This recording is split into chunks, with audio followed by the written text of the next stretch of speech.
Assalamualaikum warahmatullahi wabarakatuh. Nama saya Nandan Nur Al-Fatih dari Bogor 7 NDH 08. Di sini saya akan menjelaskan tentang analisis isu dan gagasan kreatif untuk mewujudkan smart governance. Dalam melakukan analisis isu kontemporer, ada 4 tahapan. Yang pertama yaitu identifikasi isu, yang kedua penampisan isu, yang ketiga analisis isu, yang keempat gagasan kreatif untuk penyelesaian masalah. Nah, saya dari RSUD Luliang, penempatan di ruang IGD, mengambil 6 identifikasi isu, yaitu yang pertama belum optimalnya sistem penerimaan rujukan, yang kedua belum optimalnya penggunaan safety box, yang ketiga rendahnya pengetahuan keluarga dan pasien tentang alur prosedur IGD, yang keempat yaitu kurang kepatuhan pembatasan penunggu pasien di IGD, yang kelima belum maksimalnya penggunaan SIM RS atau eukaliptus, yang keenam belum optimalnya pemasangan gelang penanda pasien. Belum optimalnya sistem penerimaan rujukan saya ambil karena belum tersedianya admin untuk SPGDT, yaitu penerimaan rujukan, sehingga kita sebagai petugas kesehatan yaitu perawat harus mencek apakah ada rujukan sambil bekerja. Tentu untuk kondisi saat pasien crowded ini sungguh tidak efisien. Yang kedua, belum optimalnya penggunaan safety box. Safety box itu diciptakan untuk meningkatkan keamanan. Sementara penggantian safety box di rumah sakit RSUD Luliang masih belum sesuai. Harusnya 1/3 sebelum penuh udah dilakukan penggantian. Sementara pada pelaksanaannya masih sudah full dulu baru diganti. Yang ketiga yaitu rendahnya pengetahuan pasien dan keluarga tentang alur IGD. Di sini disebabkan karena tidak tahunya prioritas pasien sesuai triase dan masa observasi. Nah, karena keluarga pasien tidak mengetahui hal tersebut, sehingga menurut mereka pelayanan kami ada yang salah.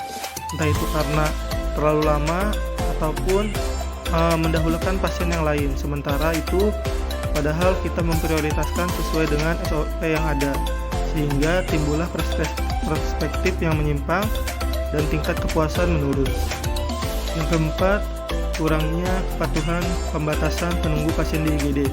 Hal ini terjadi di rumah sakit kami, menyebabkan penunggu pasien menumpuk di IGD, sehingga untuk kinerja kami sedikit merasa terganggu. Yang kelima yaitu belum maksimalnya penggunaan SIM RS atau eukaliptus. Di rumah sakit kami sudah beralih kepada SIM RS, namun masih belum sepenuhnya. Jadi setengah pendokumentasian itu melalui kertas, setengah lagi melalui SIM RS. Nah, hal ini belum maksimal, maka oleh itu dikhawatirkan terjadi kehilangan data yang berceceran. Yang terakhir yaitu belum optimalnya pemasangan gelang penanda pasien. Pemakaian gelang identitas di rumah sakit kami itu sistemnya ketika pasien ingin masuk ke ruang rawat inap baru gelang terpasang, sehingga untuk penempatannya di IGD itu pasien belum terpasang gelang. Itu dikhawatirkan bakal terjadi kekeliruan yang tidak diharapkan karena proses pemasangan gelang yang belum sesuai, sehingga proses pemasangan stiker penanda pasien juga belum terlaksanakan, seperti pasien untuk resiko jatuh, high alert maupun DNR. Jadi kita dilakukan pemasangannya di ruangan. Sementara itu dikhawatirkan terdapat hal-hal yang tidak diinginkan ketika di IGD. Selanjutnya yaitu teknik APKL. Yang pertama yaitu aktual. Isu itu benar-benar terjadi dan sedang hangat. Yang kedua problematik, di mana dimensi masalah kompleks. Yang ketiga yaitu kehalayakan, menyangkut hajat hidup orang banyak. Yang keempat layak atau masuk akal dan realistis serta relevan untuk dicarikan solusinya. Yang kedua yaitu teknik USD. Yang pertama itu urgensi, berdasarkan seberapa mendesaknya suatu isu. Yang kedua yaitu seriousness, seberapa serius suatu isu tersebut yang dibahas dikaitkan dengan akibat yang akan ditimbulkan. Yang ketiga yaitu growth, berapa besar kemungkinan memburuknya isu tersebut jika tidak ditangani dengan segera. Nah, untuk analisis ini menggunakan skala 1-5, yaitu 1 nilai terkecil, nilai ke-5 itu nilai tertinggi. Ini yaitu dua tabel pertama menjelaskan tentang penggunaan APKL. Nah, bisa kita lihat bersama-sama, ini yang pertama dan ini yang kedua. Dan akhirnya kita mendapatkan 3 isu teratas, dan kita ambil lagi yang teratas atau core problemnya menggunakan teknik USG seperti yang ditampilkan di tabel ini. Berdasarkan teknik tapisan yang sebelumnya yaitu APKL dan USG, maka saya simpulkan bahwa ketidakpahaman pasien dan keluarga tentang alur IGD yaitu masa observasi dan prioritas berdasarkan triase membuat penyimpangan perspektif, menurunkan tingkat kepuasan pasien dan keluarga, dan juga menurunkan citra positif rumah sakit di masyarakat. Sehingga saya akan mengambil masalah tersebut. Ini yaitu dua contoh. Yang sebelah kiri itu dia menjelaskan bahwa dia didahulukan atau diselang oleh pasien yang memiliki uang terlebih dahulu. Padahal kasus-kasus seperti ini tuh sering terjadi kesalahpahaman. Yang kita dahulukan itu berdasarkan triasenya atau kegawat daruratannya. Pasien kuning atau merah lebih didahulukan dibandingkan pasien yang hijau. Sementara yang sebelah kanan, keluarga mengeluh didiamkan semalaman di IGD.